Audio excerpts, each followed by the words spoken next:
धार्मिक नगरी में आयोजन करने के कुछ स्थान निश्चित थे, लेकिन सरकार की ओर से इन सभी स्थानों पर अतिक्रमण जैसा कार्य जरूरी नहीं कि हर हीरा हो हीरे जैसा खरा, लेकिन तनिष्क का हर हीरा है 100% नेचुरल और गुणवत्ता व विश्वास दोनों पर खरा। पाइए डायमंड ज्वेलरी की वैल्यू पर 20% तक off. Visit Tanishq showroom, India motor circle, Ajmer. Rajasthan की और भारत की हृदय स्थली अजमेर धार्मिक और ऐतिहासिक दृष्टि से बहुत महत्वपूर्ण है। जगत पिता ब्रह्मा जी का ये एकमात्र यहाँ मंदिर है और यहाँ हमेशा कोई न कोई धार्मिक आयोजन होते रहते हैं। इस धार्मिक नगरी में आयोजन करने के कुछ स्थान निश्चित थे, लेकिन सरकार की ओर से इन सभी स्थानों पर अतिक्रमण जैसा कार्य कर लिया गया है। अतिक्रमण कहें या विकास के नाम पर जो इन सभी स्थानों को इस प्रकार से बना दिया गया कि कहीं कोई स्थान बचा नहीं। कोई भी धार्मिक आयोजन होता है तो हम धार्मिक संस्थाओं को बहुत बड़ी समस्या होती है। इसलिए हम सरकार से आग्रह कर रहे हैं, सभी अजमेर की संस्थाएं, धार्मिक संस्थाएं, कि पटेल मैदान हो, चाहे आज़ाद पार्क हो, सुभाष उद्यान हो, इन सब के ऊपर कुछ न कुछ बना करके और इस तरह का ढांचे खड़े कर दिए जो किसी भी तरह से उपयोगी नहीं है। इसलिए आज कलेक्टर साहब को ये ज्ञापन देने के लिए आए हैं कि इन स्थानों को खाली रखा जाए, जिससे कि धार्मिक और सामाजिक कार्यक्रम होते रहें। ये अजमेर की और पुष्कर की जो धरा है, पवित्र धरा है, यहाँ के धार्मिक आयोजन होते रहें, इसके लिए ज्ञापन देने के लिए आए हैं। साथ ही एक निवेदन और भी है।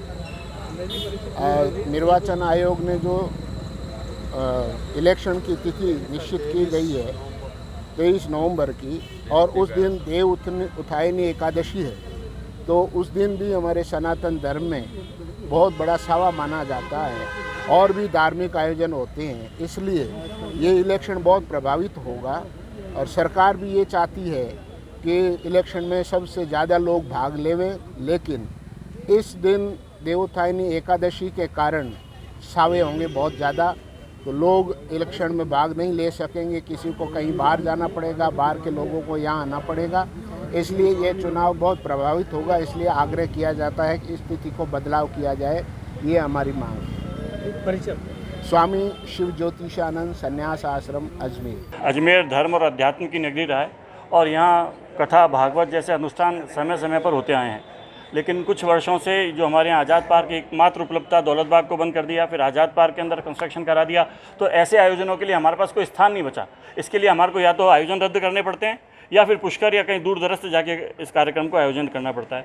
हमारे कार्यक्रमों में अधिकांश महिलाएँ आती है और ऐसे वरिष्ठ जन आते हैं जिनकी वजह से जो दूर दराज तक जा नहीं सकते, कायड़ या इधर उधर जाना उनके लिए बड़ा मुश्किल रहता है। ऐसे लोगों के लिए शहर के बीच में एक स्थान होना चाहिए जिससे लोग इन कार्यक्रमों में भाग ले सकें। अगर ये कार्यक्रम बंद हो जाएंगे तो हम अपनी पीढ़ी को क्या संस्कार देंगे? जब धर्म, अनुष्ठान और कथा, भागवत अगर नहीं होंगे तो आगे वाली पीढ़ी को हम अपने क्या संस्कार दे पाएंगे? इनसे क्या अवगत करा पाएंगे? हमारे महापुरुषों के चरित्र से कैसे इनको हम अवगत कराएंगे? दूसरी बात यह है कि जो इस बार जो इलेक्शन हो रहा है वो 23 तारीख को इलेक्शन हो रहा है।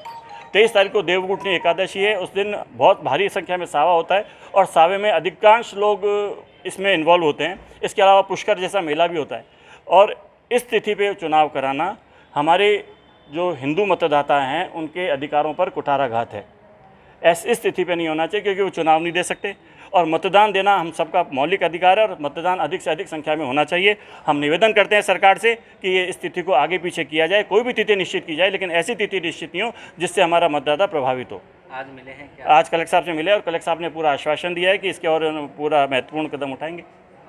उमेश गर्ग।